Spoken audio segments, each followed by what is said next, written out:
বাজার থেকে দুটো জ্যান্ত বাটা মাছ নিয়ে আসলাম। বাজার থেকে কেটে নিয়ে আসলাম, কারণ আমার কাটার সময় নেই। আর সাথে নিয়ে আসলাম কচু, গুঁড়ি কচু, আর পটল। গুঁড়ি কচু, পটল আর মাছ রান্না করবো আজকে, সেই লাগবে। মাছ দুটো ভালো করে ধুয়ে নিয়ে এসেছি, ঘষে ঘষে পুরো চকচকে হয়ে গেছে। এবার এই মাছে একটু লবণ দেব, মাছের যে একটা গন্ধ থাকে সেটা চলে যাবে, বা মাছে একটা হড়হড়ে ভাব থাকে না, জলের একটা ব্যাপার। এটা এভাবে দিয়ে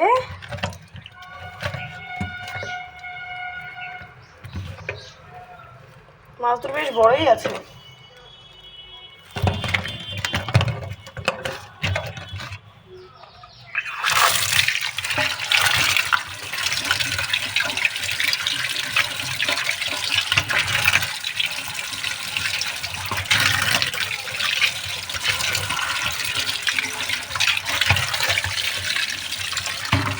মাছগুলো ধোয়া আমার কমপ্লিট। এবারে আমি মাছগুলোকে ভাজবো। তো ভাজার জন্য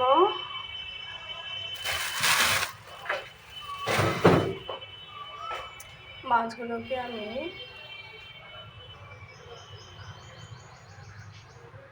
মাছ ভাজার জন্য মাছে আমি দিয়ে দিচ্ছি একটু লবণ,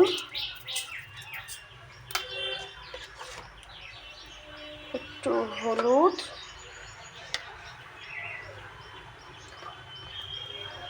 একটু শুকনো লঙ্কার গুঁড়ো দিয়ে একটু মাখিয়ে নিলাম ভালো করে।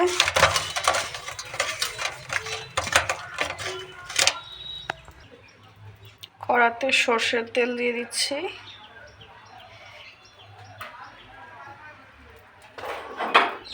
এই সর্ষের তেলে মাছটা ভাজা হবে।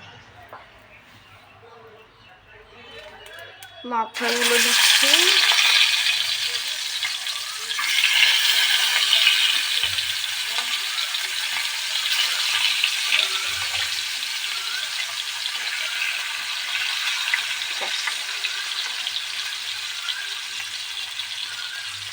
আমরা কড়া করে মাছ ভাজা খাই না, একটু হালকা মাছ ভাজা খাই। কারণ মাছ যত বেশি পোড়ানো যায় মাছের কোনো টেস্টই পাওয়া যায় না, যে আমি মাছ খাচ্ছি না অন্য কিছু খাচ্ছি। মাছগুলো একটু হয়ে এসেছে, কারণ আমি তো হালকা খাবো, হালকা ভাজা। তো একটু উল্টে দিই।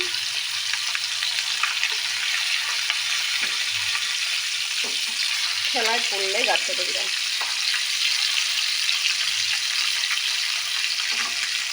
আর একটু হতে হবে।